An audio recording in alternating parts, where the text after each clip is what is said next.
In the early days, how did you record your audiences? We would take the tracks of a particular show, especially there were some shows that didn't record their audience as well, so we'd shelve that. But we'd get the audience tracks from the show before it was cut, before it was assembled, and use those with their permission in our library. And again, the size of the venue, the reverberance of the venue, and the enthusiasm of the audience was the big part. So we'd use tracks of different series, different shows, different venues, and fit them to the show we were doing. How did you tell them apart?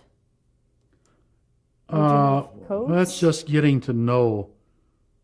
After a couple of times, if you can't match an audience with what was on the machine, then you'd take that off and put on one that you knew to be better for that situation.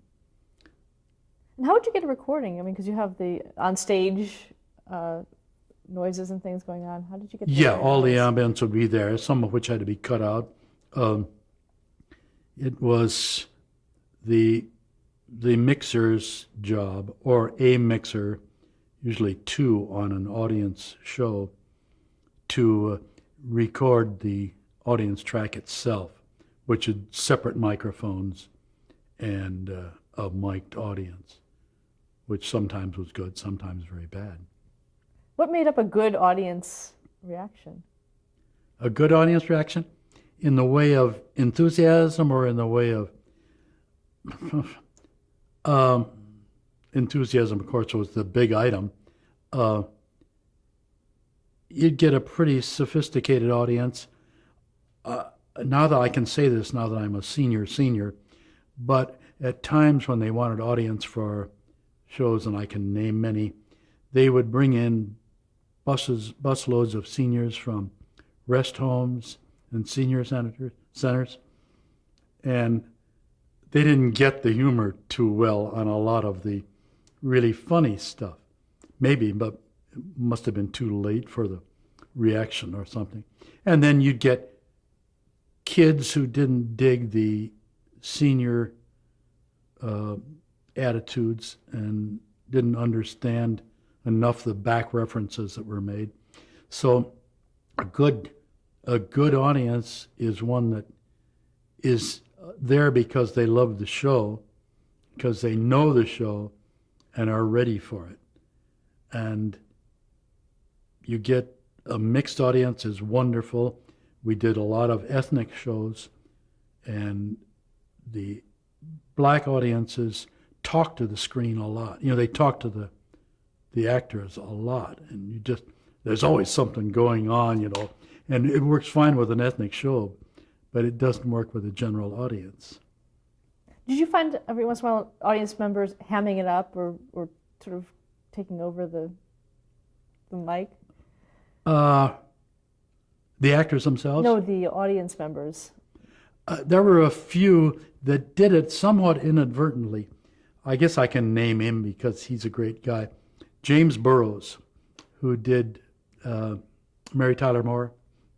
Are you thinking of Jim Brooks? Jim Brooks, did I say Burrows? Another show, another director, another producer. Jim Brooks had a very different laugh, as did Desi. And they were right up in front by the cameras. And they knew what was coming because they knew the script and knew the whole thing and knew the rehearsals. And they'd start laughing in a very distinct, loud laugh on mic that we'd have to usually have the mixer pull down or cut out of the show because it became too much of a clack, you know. And of course, some of those audiences were stacked a bit too, and with staff and all sitting up close, which didn't help a lot. In fact, made it, to me, a little bit offensive. Were there applause signs and things like that used? I'm sorry? Were there applause signs used? Oh, yeah. Yeah, there's still applause signs and stage managers and stage directors waving for more and more applause all the time. That will never stop. And lights that go on and flash, you know, the same thing. So, yeah, happens a lot. and I don't think it'll stop happening. Do you ever have anything to do with audience warm-ups? Yeah, there's sometimes when we had a good audience, we'd ask the recordist to record the warm-up laughs.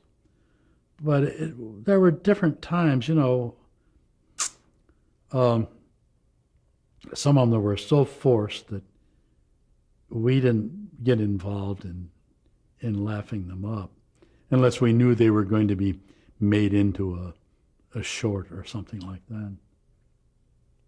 Can you elaborate a little bit on why you decided to leave Charlie Douglas's company? Well, Charlie was a very dear man. He had built this machine. He loved this machine and loved his techniques.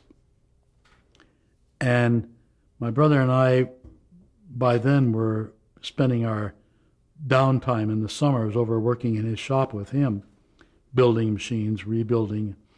And he was a great machinist himself, so we were the sort of the nuts and bolts guy.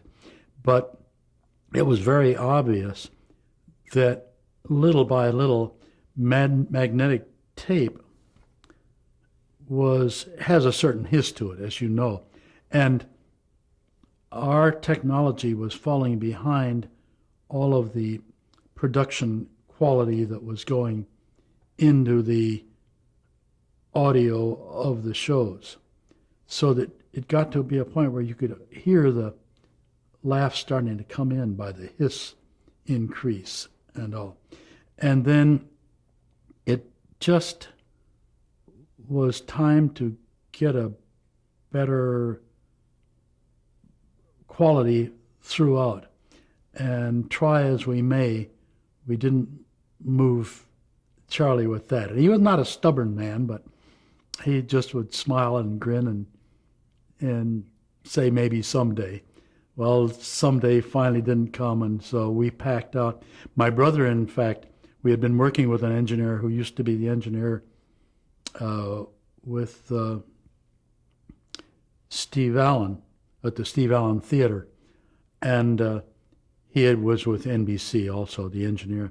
And he found a new computer device that would key on for the computer recording and stop recording with a sub-aural tone down around, I forget, we were down around 150 cycles, I think.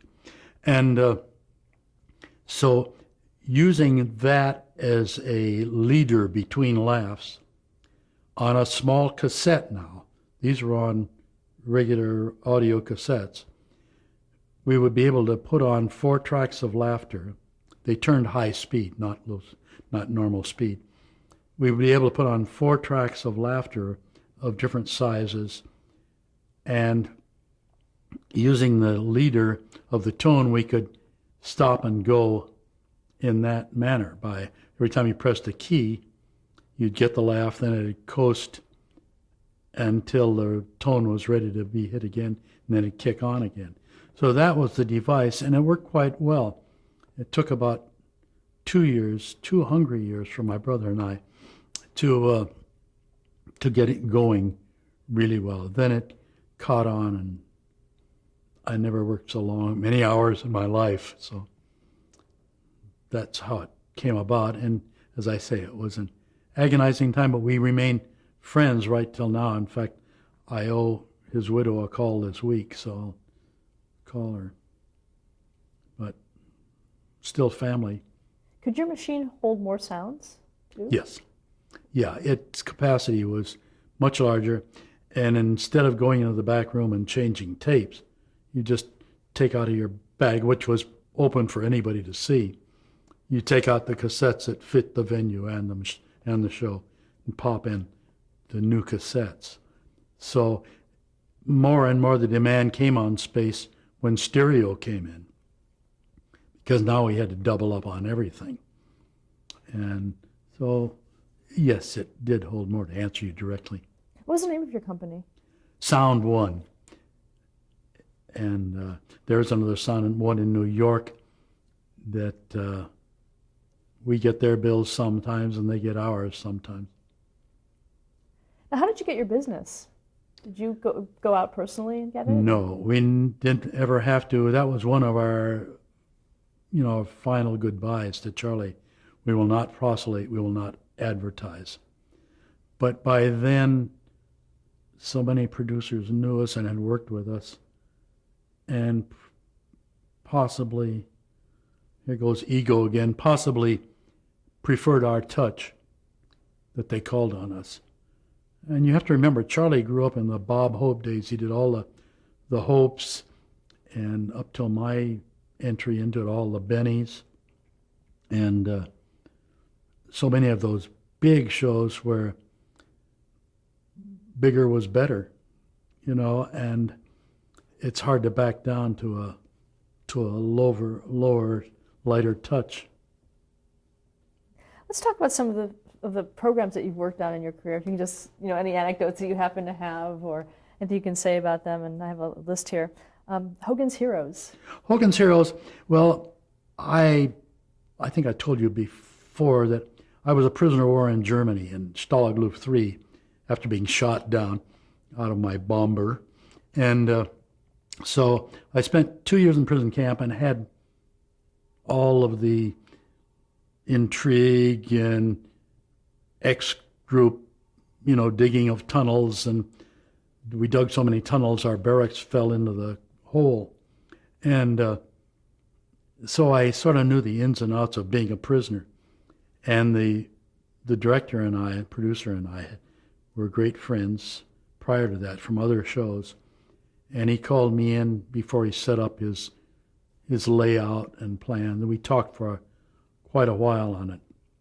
And then he asked me if I would laugh his shows, which were very easy to do. I mean, they're great humor and great scripts. And the actors all came across very well. Situations were enough unlike anything else going on in Hollywood that there wasn't ever a really bad show. Did it affect you personally because you had had a POW experience? No, it was just as easy to laugh at that as anything else. Were there things that rang true to you? Quite a bit. I mean, overdone, of course, to gain comedy. I never did that much laughing in prison camp, but it was fun, and it was fun at that time, especially in the retrospect of the war and all, to see the Germans, although they were humorous, being foiled by our prisoners in Hogan's band. It was good humor and was a easy show to go with. And you had mentioned before that you worked on almost all the Lucy shows. I am falling apart on. Of course, I remember I Love Lucy, which was the beginner. Then there was another Lucy show, and then there was a third Lucy show, and I cannot remember the title. One of them was a Lucille Ball show. And I think that was the one where her son and daughter were both in it. But I can't remember which was which. Did you ever work with Lucy directly? I worked with Lucy in motion pictures prior to going into television when she was a young star at MGM. And I know she would never have remembered me from that. But did she strike you in a certain way in the early years? She was funny. She was very attractive and was playing an ingenue quite well without even being a comedienne. And then when she did a couple of shows, I believe, with Red Skelton, which I did when they were the motion pictures with Red Skelton, she was obviously a good comedienne. So you had no contact with her during the television years? No, I don't think we may have done some voiceovers, but by then, I think actors have enough technicians roaring around them and cozying up to them. I didn't approach anybody till they approached me. So, did she ever have a note or a comment about, any of the laughs that you did? Quite a bit, but the last one we did, the Lucille Ball show, I believe, her husband was the producer. So whatever I got as input, though she may have passed it off to him, always came through him. It was Gary Morton? Pardon me? Gary Morton, was that who it was? Yeah. Green Gary, Acres. yes, I'm sorry. Green Acres. Green Acres. That was a fun show. It was a fun crew. It was a fun time. I had worked on Oklahoma with Eddie before that, in the motion picture Oklahoma. And so it was fun to see him in that role. And the two of them were so unlikely in that part, which was the whole story of Green Acres. And it was always well written, good laughs, just a fun show to do. Bewitched? Bewitched was what we call a single camera show, no audience. And it was a show more like what we were referring to in I Love Lucy, in that you knew something was going to happen every time the nose twitched. And it was sort of a series of setups, if you see what I mean, with the plot in between. It was a fun show to do. What kind of direction were you given, say, on a show like that? In that show particularly, there was quite a bit of, that was again a Screen Gems show, there was quite a bit of producer or associate producer influence on what we did. I believe Danny Thomas's son, Tony Thomas, was one of the assistant producers on that show. And his partner, Thomas, Paul. Oh, Paul Younger Witt. Pardon? Paul Younger? Yeah. Paul was a friend now, is, his compatriot now in business. But he was an associate on that too. The Beverly Hillbillies. Beverly Hillbillies was a easy show to do, a fun show to do. And it was so way out that it was along the Green Acres lines, in that there were the reverse, the country folk had come to the city, in Green Acres the city folk had gone to the country. And Paul Henning, who was the executive producer on both of them, made that match up, I think, on purpose. And so they were ideal shows. They were fun shows to do in preposterous situations. My Three Sons? My Three Sons, of course, was a more delicate show. I thought it was very well cast, and the kids were all great. And I just thought McMurray was ideal in that part. It was a delicate show to do. A lot of titters and warm laughs. And there are such things as warm laughs, and heartfelt ones. And it was a good show to do, and it always had a good feeling to it. I Dream of Jeannie. I Dream of Jeannie, again, that was back at Screen Gems. And it had so many good features to it. It was again a way out plan, but it seemed to work. And I think that the characters that were developed there were people that were unlike, except for Jeannie herself, who was just on her own. Beauty was something else. And of course the world was, it's the first time they'd seen a navel on screen, I think. But it was rolling on its own quite well, did well. Since you were one of the first people to see it actually in post-production, did producers often ask you what your opinion was on shows? Always. And I mean, not that they took my word as the ultimate, but they would ask a lot of people, and I would be one of them. And they would usually ask what you saw. And it's hard to be diplomatic and honest at the same time sometimes, but tried to stay as honest as we could and say, well, I think it'll work, or it's going to be a great thing. Try to temper the enthusiasm and the disappointment. Did you ever, were your answers ever incorporated into future shows? Did you? Oh, yeah, yeah. Actually, I had probably too much vocal input at times, but I did that on MASH a few times when, to me, as a first-time audience, a few things weren't apparent that were sort of assumed as having, as happening. And there were just, sometimes you could just say it as a aside to the assistant producer, who was very easy to talk to, say, wouldn't it be better if you would just put an offstage incoming choppers or something to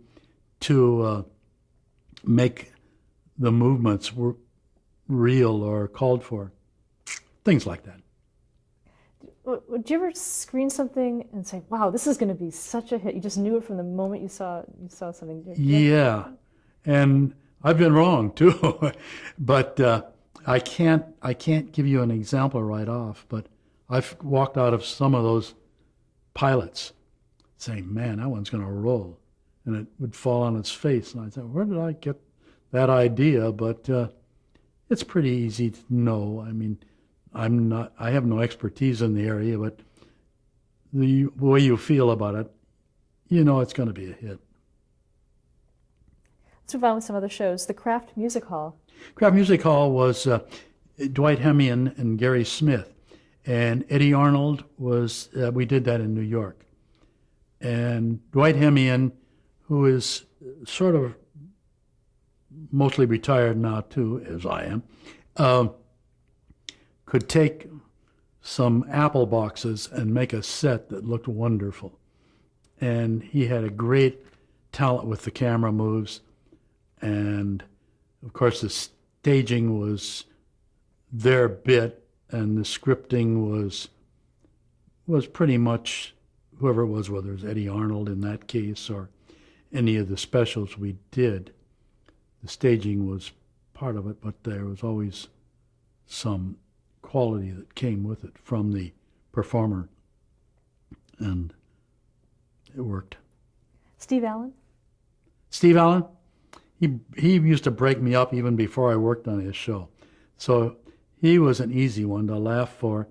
I'd laughed many of his shows when they were shot on Vine Street, and I'd love it when he'd go out into the audience, and I loved all of his side characters that he incorporated in his show. It was, I don't know, it was my kind of humor. It just so spontaneous, so much of it, and it was just great. Later on, I worked with Steve Allen and his wife on a sort of a historical series, and I could see his serious side too, and he had a good feeling for the whole business. And Smothers Brothers.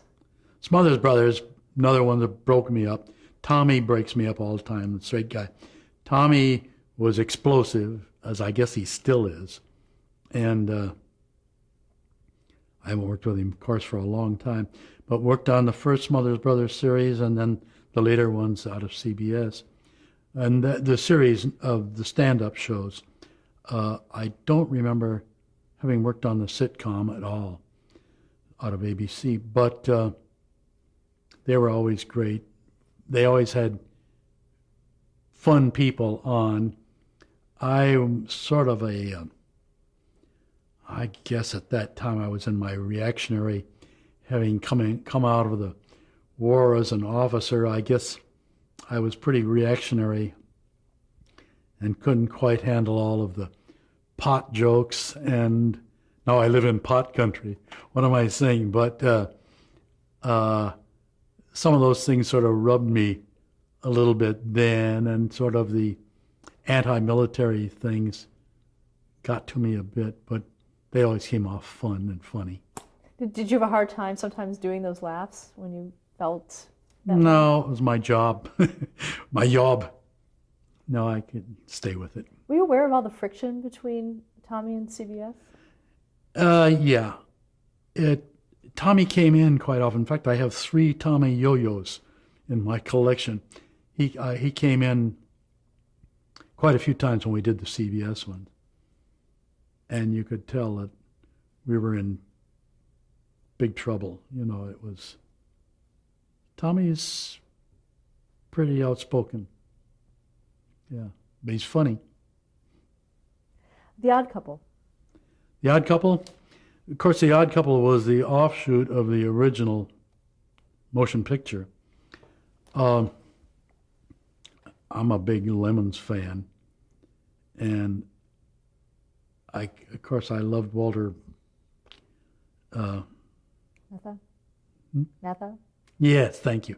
I love them both in the picture, and I thought they were great. The follow-ups were terrific. Tony Randall is a good neurotic. That's a true portrayal of Tony Randall, and I think it worked fine.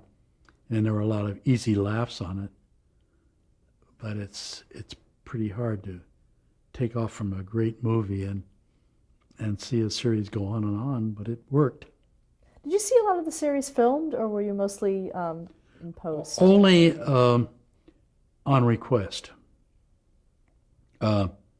Sometimes on a pilot, if I had time, and unfortunately for me, I didn't have a lot of time to do it. I would get a request to come and sit on the show and see it being done, and get a familiarization with the direction they wanted to go, but not often.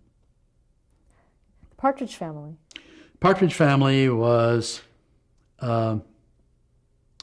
okay. It was an unruly lot, and subsequently out in private life, things have sort of fallen apart. But they got a good thing going. They had fun, up music. It was a show for young people, and it worked. Let's stop there to change the tape. Okay.